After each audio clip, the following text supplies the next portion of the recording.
ఏది అయినా ట్రై చెయ్యి ఆచి చికెన్ మసాలా. ఆచి చికెన్ మసాలా.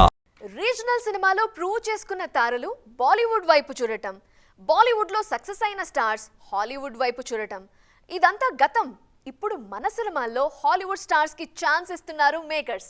కథ డిమాండ్ చేస్తే ఇంటర్నేషనల్ స్టార్స్ ని రంగంలోకి దించేందుకు రెడీ అంటున్నారు.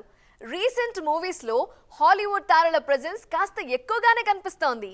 విజయ్ దేవరకొండ హీరోగా ప్రీ ఇండిపెండెన్స్ ఎరాకు సంబంధించిన కథతో తెరకెక్కుతున్న సినిమా రణబాలి. ఈ సినిమాతో బ్రిటిష్ అధికారి పాత్రలో హాలీవుడ్ స్టార్ రొనాల్డ్ వోస్లో నటిస్తున్నారు. హాలీవుడ్ మూవీ సిరీస్ మమ్మీతో ఇండియాలోనూ పాపులర్ అయిన రొనాల్డ్ ఇప్పుడు ఒక తెలుగు సినిమాలో నటిస్తూ ఉండడంతో సినిమా మీద అంచనాలు పీక్స్ కు చేరాయి.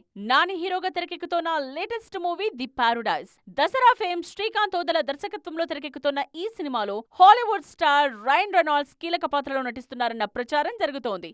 అఫీషియల్ గా కన్ఫర్మ్ చేయకపోయినా ఈ న్యూస్ ఫిల్మ్ సర్కిల్స్ లో హాట్ టాపిక్ గా మారింది. ఆ మధ్య జక్కన్న RRR కోసం కూడా హాలీవుడ్ స్టార్స్ ను రంగంలోకి దించారు. ప్రేమ కథతో పాటు కథను మలుపు తిప్పే కీలకమైన జెన్నిఫర్ పాత్రలో ఒలీవియా మోరిస్ నటించారు. ఈ సినిమా తరువాత ఒలీవియాకు హాలీవుడ్ లో కూడా ఆఫర్స్ పెరిగాయి. ఇదే సినిమాలో మెయిన్ విలన్ గా హాలీవుడ్ స్టార్ కనిపించడం సినిమా మీద గ్లోబల్ రేంజ్ లో బజ్ క్రియేట్ చేసింది. లైగర్ సినిమా కోసం కూడా ఒక హాలీవుడ్ లెజెండ్ ను తీసుకొచ్చారు Puri Jagannadh. International boxer, movie artist Mike Tyson ఈ సినిమాలో గెస్ట్ రోల్లో నటించారు. అయితే పెద్దగా ఇంపార్టెన్స్ ఉన్న పాత్ర కాకపోవడంతో ఆ క్యారెక్టర్ సినిమాకు హెల్ప్ అవ్వలేదు.